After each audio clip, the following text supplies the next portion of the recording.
right, so let's go through some word problems where we're solving proportions. So we have a $3,000 investment earned $330 in 1 year. We want to know how much a $10,000 investment would earn at the same rate in a year. All right, so we want to be consistent, and you can do this either way. I'm going to say interest in the numerator, so interest over investment, but you could just as easily do investment over interest. As long as you're consistent, you'll be fine. Okay, so we were told $330 interest for an initial investment of $3,000. And we know that's going to be proportional to some amount of interest. We don't know the interest. So interest is our unknown. So X over an investment of $10,000. Okay, so we're going to do our cross product here. And that's going to give us 330 times 10,000 equals 3,000 times X, or we can just write that as 3,000X. So 330 times 10,000. So I get 3,300,000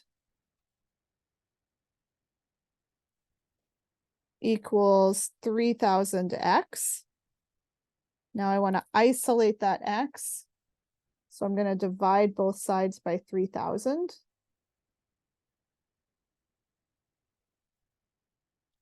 And if I do that, I get X is 1,100.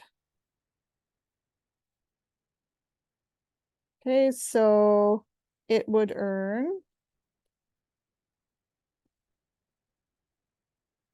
$1,100. All right, let's try another.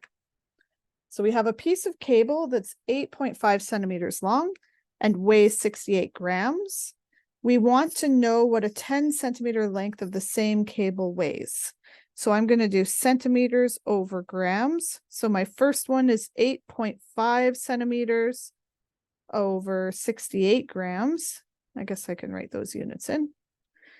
Okay, and that's going to be an equal proportion to a 10 centimeter cable with some X unknown number of grams. All right, so if I do my cross product, then I'm going to have 8.5 times X, or 8.5X, equals 10 times 68. Okay, so let's do that multiplication. So 8.5X equals 680. And now I've got 8.5X. I want just a plain X. So I'm going to divide by the coefficient. I'm going to divide by 8.5. And so then I'm going to get just X, and that equals, so 680 divided by 8.5, which gives me 80. Okay, so it would weigh, my weights are in grams, so it would weigh 80 grams. Okay, next one. And we've all done calculations like this when we're driving somewhere. Jack drives 125 miles in 2.5 hours. At the same rate, how far will he be able to travel in 4 hours? Okay, and we've got a hint there. We want to write 2.5 as an improper fraction. Okay, so let's do miles on top and hours on the bottom, just kind of arbitrarily. You can do this how you like. And so we've got 125 miles per 2.5 hours. Maybe I'll put my units in just to remind myself to be consistent, even though we won't really use them in the calculation. Okay, so 125 miles per 2.5 hours. Now we want to know at the same rate, how far is he going to travel in 4 hours? So my distance here is my unknown, that's my X, and that's over a time of 4 hours. So now I can do the cross product, and I'm going to have 125 times 4. equals 2.5 times x.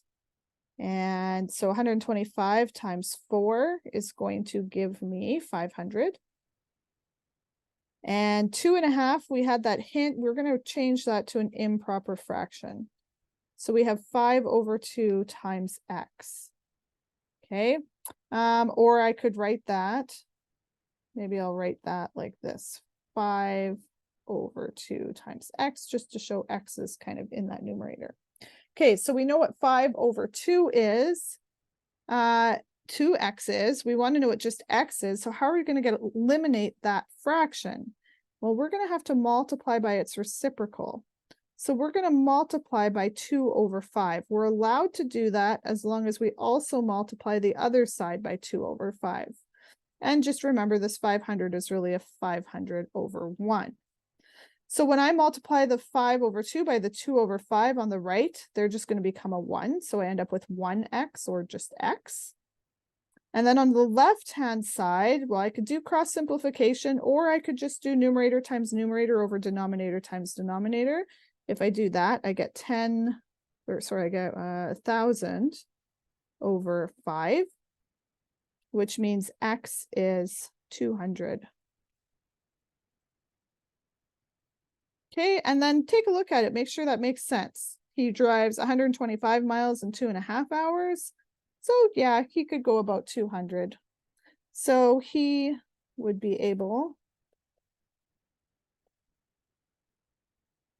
to drive 200 miles.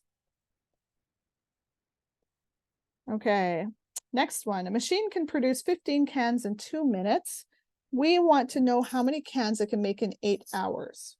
Okay, we have a bit of a problem here because I'm going to be looking for cans per time. I'm going to be looking for cans per minute. So I've got 15 cans per 2 minute. And I want to know how many cans, so that's my unknown, my x, in 8 hours. So I'm going to need to convert that 8 hours to minutes. So 8 hours, there's 60 minutes per hour. So every hour is 60 minutes. So if I have 8 hours, I'm going to have 8 times 60, which will give me 480 minutes. So this is going to be x over 480 minutes. Okay, all right, let's do the cross product. So we're going to have 15 times 480. Maybe I'll just replace that with a dot so it's not confusing. So that's a multiply, multiplied by 180 equals 2 times x, or 2x. 15 times 180 is 2,700. So 2,700 equals 2x. Now we want to know what just x is. So we're going to divide by that coefficient, divide by the 2. And that is going to give us x equals 1,350. So we could say it can make 1,350 cans in 8 hours. Oh, and I got that one wrong.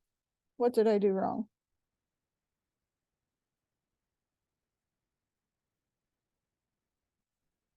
Oh, somehow, maybe you noticed that I changed this 480 into a 180. Okay, so let's change all that. So if we have 15 times 480, we'll get 7,200 equals 2x. Now we can divide both sides by 2, and that will give us x is 3,600. So our answer here then would be it can make 3,600 cans in 8 hours. Okay. Last one for now. So we've got instructions on a can of film developer call for 2 ounces of concentrate to 1 quart of water. How much concentrate is needed to mix with 1 gallon of water? Okay, so we're going to do concentrate over water. And so we've got 2 ounces of concentrate over 1 quart of water. And we want to know how much concentrate, so we'll put an X there, that's our unknown, per 1 gallon of water. And they've told us 4 quarts equals 1 gallon. So I want to convert that into quarts so that I have consistent units of measure. Now I can do the cross product. So I've got 2 times 4 equals 1 times X. 1 times X is 1X, or we just write that as X. And so we get X equals 8. So 8 ounces of concentrate is needed.